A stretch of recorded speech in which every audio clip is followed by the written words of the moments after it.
Heyo, it's me, Doubi. I'll do this little thing. It has been a hot minute since I've made a YouTube video. I wanted to go through the different ways that I have been rendering.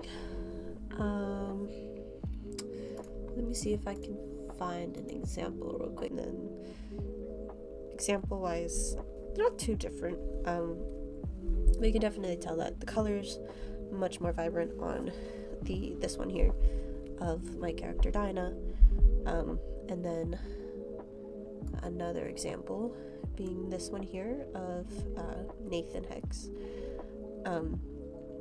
Again, like, not like crazy difference, but you can definitely tell that like the colors are just more vibrant, and I feel like the characters just pop out better than the old picture with Strag from last year. But I do still like this drawing of Strag. But anyways, I'm gonna start off by coloring one of the ways I used to. This picture here of Willow, being like overlay layers, like multiply and whatever, and then I'm going to color it again with my up-to-date process to get all of the colors that I want in there. So without further ado, let's get into it.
Okay, so before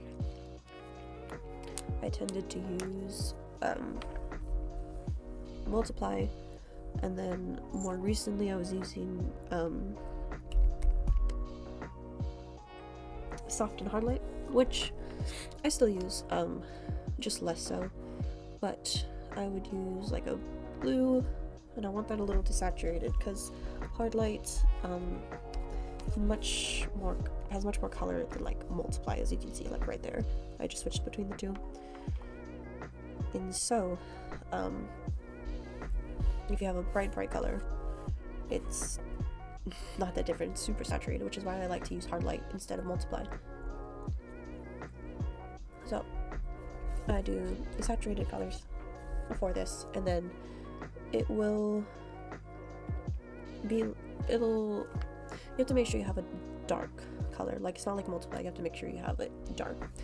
But I'm gonna say the light's coming from above her, and I'm going to just get those shadows in there. I missed her eyebrows. I always do that. Anyways, excuse me. And I'm just gonna follow like the general shape of it's going to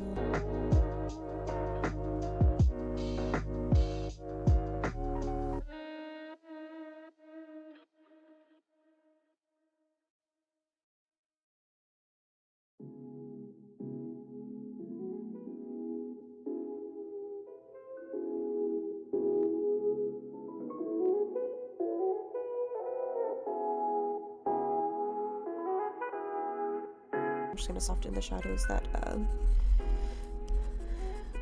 are not cast shadows, basically, because any light source,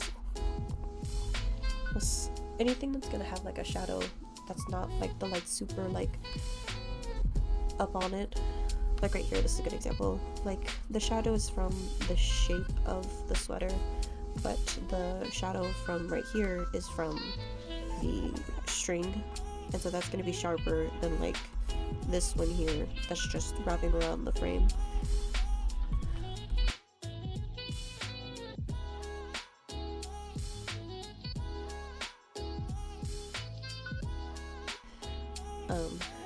Normally I turn the opacity down. The way I'd normally do this before is I would go over the shadow and pretty much just do the same thing, just basically just doubling the shadows, like here. This one I'm adding more blue.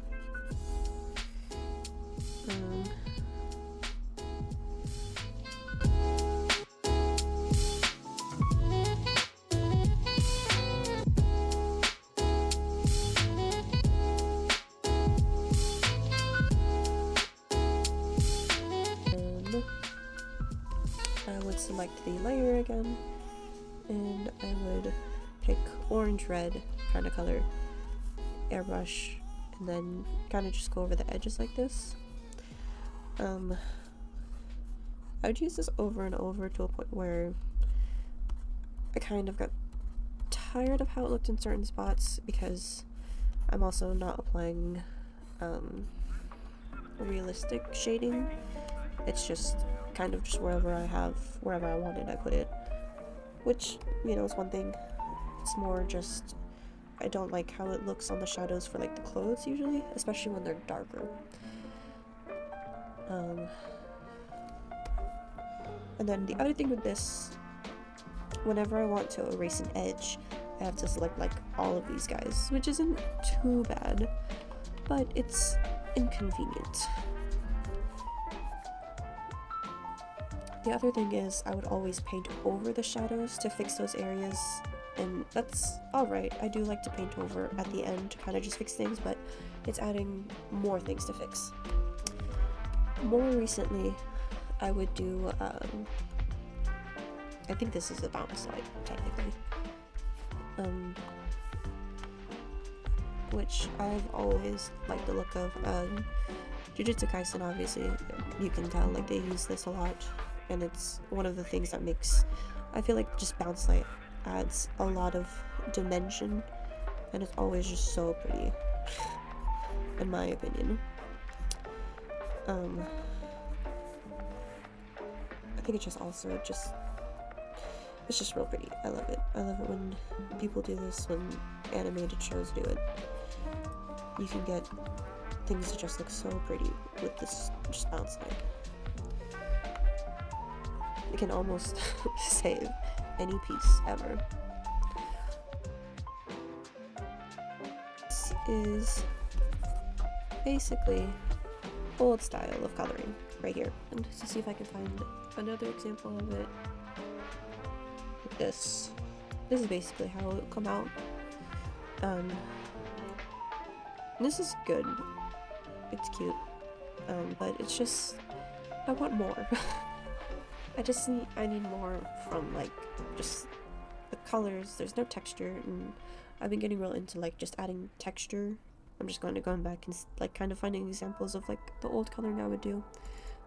This one isn't too bad, but this is definitely one where I had to go back and paint over everything because the colors are just not great. But this is kind of where I start getting into painting things over.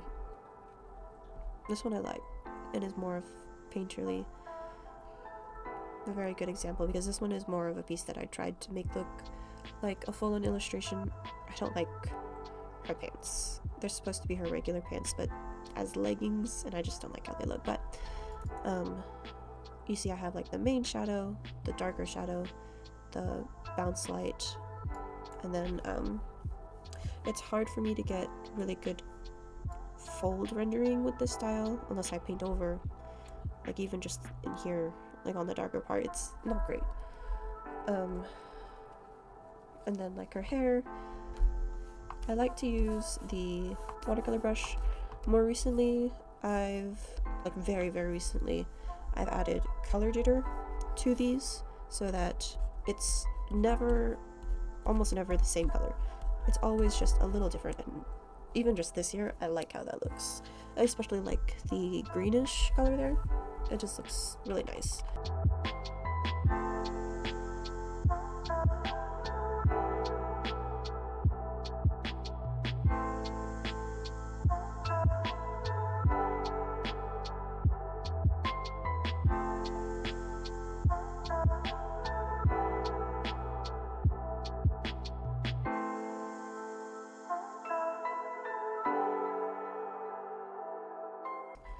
So one of the main reasons why I like doing it like this is I like to add the shading on now, basically.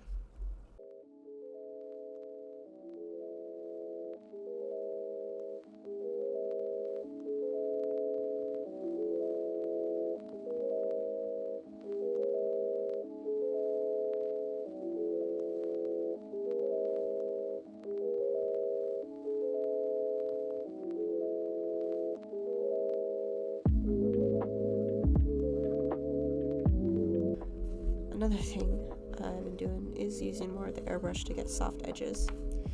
So I'm gonna do that now. And I like the look it gives off, especially when it has a hard edge on like one side. So I'm gonna actually get rid of that. Oop. On the same layer again. Oopsies. Let's go. Let's soften that.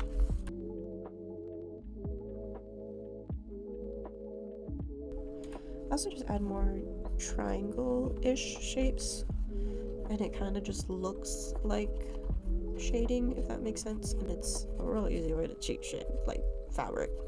It's so nice. And then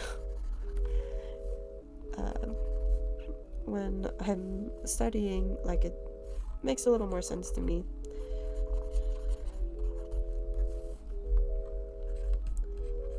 It's also good to add like not just like this one shade, because you're gonna have like different folds here and there, and so not all of them are gonna be like as deep as like this one here.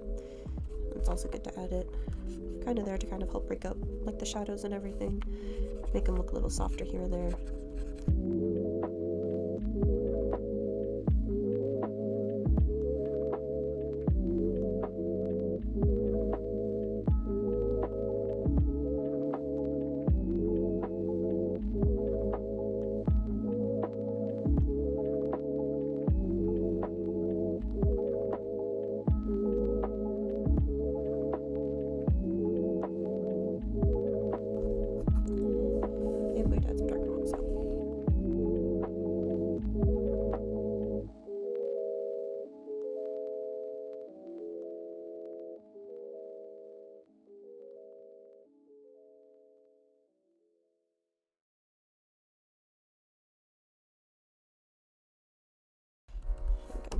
I want to be able to see the difference between certain colors without. Right now I'm checking my values.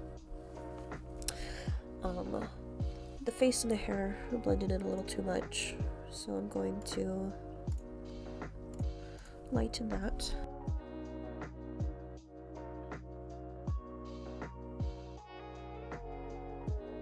Probably leave the skin where it's at. I think I want a little more difference between the shadows on this, and I'm just gonna select and lighten it.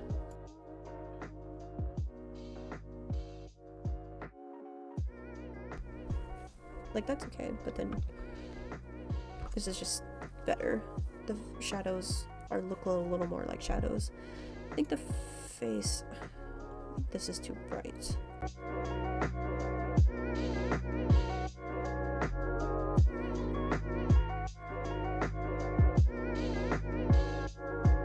And now I'm gonna add the colors to her eye.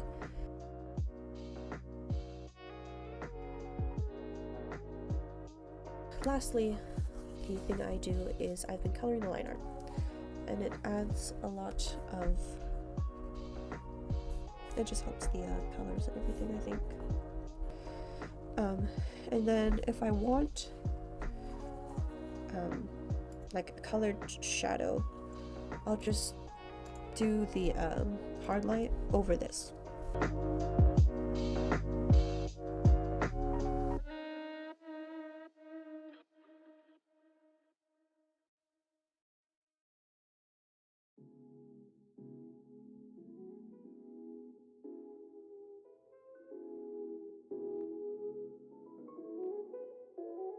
It's fine. And then another thing I've been doing is coloring the line art.